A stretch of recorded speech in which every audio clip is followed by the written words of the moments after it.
Mga kahuwan, panoorin ang video na ito upang alamin ang pinaka-latest na balita tungkol sa lagay ng panahon at bagyo update today. Makikita natin dito sa ating latest satellite images, itong mga makakapal na kaulapan sa silangang bahagi ng ating bansa ay ang patuloy na epekto ng easterlies o yung hangin na nanggagaling sa Karagatang Pasipiko. Samantala, ito namang intertropical convergence zone o yung salubungan ng hangin mula sa northern and southern hemisphere, magdudulot rin ng mga pag-ulan sa mga susunod na oras dito sa southern portion ng Mindanao. At bahagyang humina pa nga or tumaas yung axis ng ating northeast monsoon o yung malamig na hanging amihan na kung saan nakakaapekto na lamang ito sa area ng extreme northern Luzon.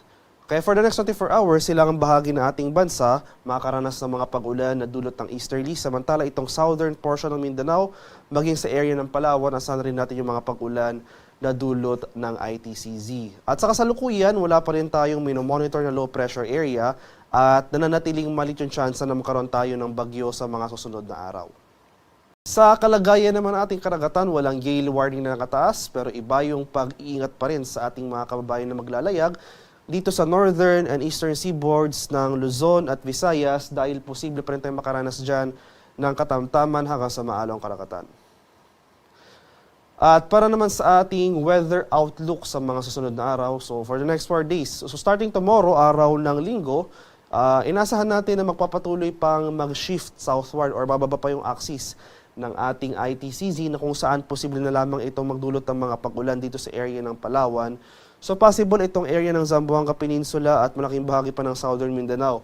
Mababawasan na yung mga malalakas at tuloy-tuloy na pag-ulan over these areas. So magiging isolated rain showers or thunderstorms na lamang yung panahon na ating inaasahan. Samantala, magpapatuloy pa rin yung mga pag-ulan na dulot ng easterly sa silangang bahagi ng ating bansa. So muli, yung silangang bahagi po ng ating bansa, itong nagsisimula yan sa Northern Luzon, sa may Cagayan, Isabela, sa may Aurora, Quezon, Bicol Region, Eastern and Central Visayas, Caraga, at Northern Mindanao. So for tomorrow, asahan pa rin natin ang papatuloy yung mga pag-ulan over these areas, dulot yan ng easterly. Samantala, yung axis pa rin ng northeast monsoon, patuloy na magdudulot ang mga pag-ulan dito sa extreme northern Luzon, sa may Batanes at Babuyan Islands. Pagsapit naman ng Lunes hanggang sa Miyerkules, may inaasahan tayong bugso o surge ng ating northeast monsoon na kung saan makakaapekto ito sa malaking bahagi ng northern Luzon. Kaya sa mga susunod na araw, in anticipation sa surge ng northeast monsoon na ito, posible pa tayo mag-issue ng gale warning dahil posible tayong makaranas ng maalong karagatan dito sa seaboards ng extreme northern Luzon. And in addition sa pag-iral ng ating northeast monsoon, ay makakaranas rin tayo ng mga pag-ulan na dulot ng shear line sa mga sunod na araw na kung saan yung axis dito posible magdulot ng mga pag-ulan dito sa area ng Cagayan at sa Isabela. Sa axis naman ng ating ITCZ in the coming days from Monday to Wednesday ay mag-shift pa southward yung axis ng ating ITCZ na kung saan mababawasan yung epekto sa area ng Palawan. So generally improving weather conditions ng ating mararanasan over Palawan and most of Mindanao pagsapit ng Lunes hanggang sa Miyerkules.